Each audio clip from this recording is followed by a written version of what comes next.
Bunge power. Bunge ria. Asante sana. Mimi naitwa Wycliffe. Majority leader bunge la mwananchi Nakuru County. Mr. Speaker, mimi nataka kwenda direct to the point. Former President Uhuru Kenyatta, wacha kucheza na Wakenya. Uhuru Kenyatta ulikuwa president miaka 10, lakini ile project ambayo unaweza kumbuka ni Linda Mama.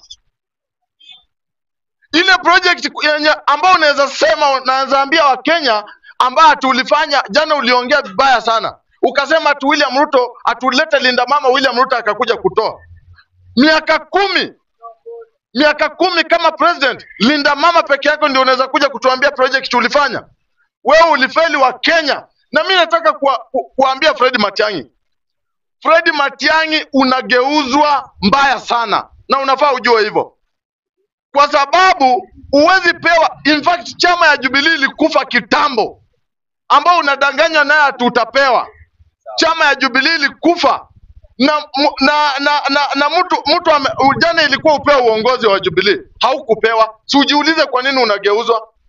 Ule mtu ambaye alifelisha hii Kenya amekatalia atipati leader. Uhuru Kenyatta unatafuta nini kwa siasa? Na wewe ulifelisha hii nchi.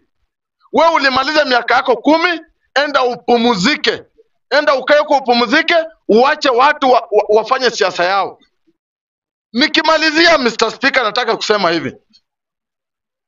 Hii nchi William Samoei Ruto ataenda miaka 10.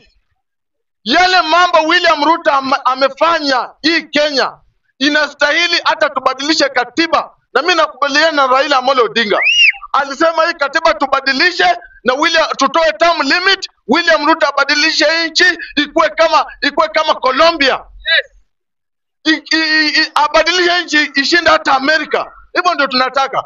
Kwa sababu sasa hivi vile sasa tunaongelea hivi Mr. Speaker, nchi yetu ya Kenya, affordable housing zenye zimejengwa sasa hivi, Wakenya wanaona ile kitu ambayo haijaifanyika. Manyumba tunaona kila mahali. Watu wa mahasla sasa hivi tunaenda kukaa kwa manyumba zenye tulikuwa tunasikia matajiri wakikaa.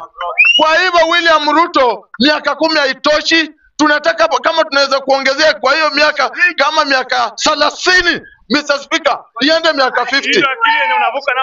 Kwa hivyo Mr. Speaker, sisi tunasema ya kwamba sisi tuko tayari.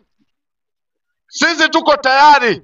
Na tunaambia Raila Amolo Odinga na William Ruto, ile mambo mnasema hakuna atapinga. Hiyo katiba hata mkisema tubadilishe leo, tutaamka asubuhi na tubadilishe hiyo katiba. Asanteni sana. Wewe na nani? Asante sana.